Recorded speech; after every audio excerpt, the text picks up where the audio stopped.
Hi, Serena. Hey Sam, lovely to meet you and congratulations on this film. Thank you very much. I know it's a famous book and there's been films made out of this book, but had you heard anything about Rebecca beforehand? Because I have to put my hand up and go, I knew the title, but I had no idea what it was about.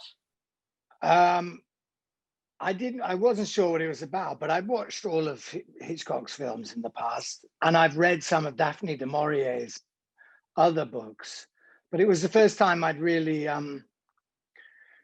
no, I really understood the story was when I listened. I listened to the audiobook because I'm too slow at reading. The one Anna Massey read, which was really good. And I love the story. I mean, it's a fascinating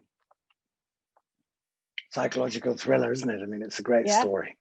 And then you get told you get to play one of the villains in it. How do you feel about that? Well, as it was Ben Wheatley telling me, I wasn't surprised because it's the only sort of person he wants me to play. It's the third time I've worked with him, and it's the third time I've played some sort of bastard. Is he trying to tell you something? Clearly, I would say, but I mean, I'm honored. You know, they're always more fun to play. Yeah. And they've all been different in their own ways. There's sort of a scale of dastardliness. The first time was the very worst. He was appalling, but this time sort of. Well, you could understand, like this time you're just like, okay, I sort of understand where you're coming from. So you're not just evil for evil's sake.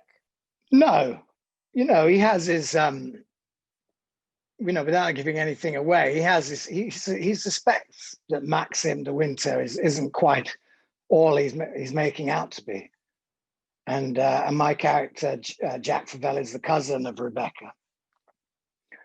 And I'm never really sure how much more I can say about it. And I think we'll leave it there. I love that this film has so many different aspects to it. And one of them is wonder and enchantment, especially when it comes to Lily's character of Mrs. De Winter.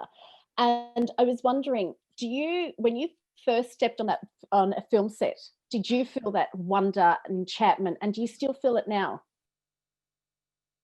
Yes, and yes, I do. I really do. I felt, you know, the first film I did, I was thrown into the deep end in some ways because I was playing a lead in a movie, playing a famous person. So there's a lot of pressure, but because I didn't really know what I was doing, I didn't realize how much pressure there was. And I've always been a film buff since I was little. I've always loved watching films. So it was so exciting to see how the sausage is made, as Ben Wheatley says sometimes. And I still love it. It still excites me. It still fascinates me that so many people, I love being part of this huge team, you know, of more than 100 people all trying to make the same thing work. And it's always a bit of a miracle that it gets done. There's always things going wrong. There's always a buzz. I really love it. I love it. I love it even more than I think I love it more and more even. And that's why there really is, when it comes to cinema, it is such a magical place, isn't it?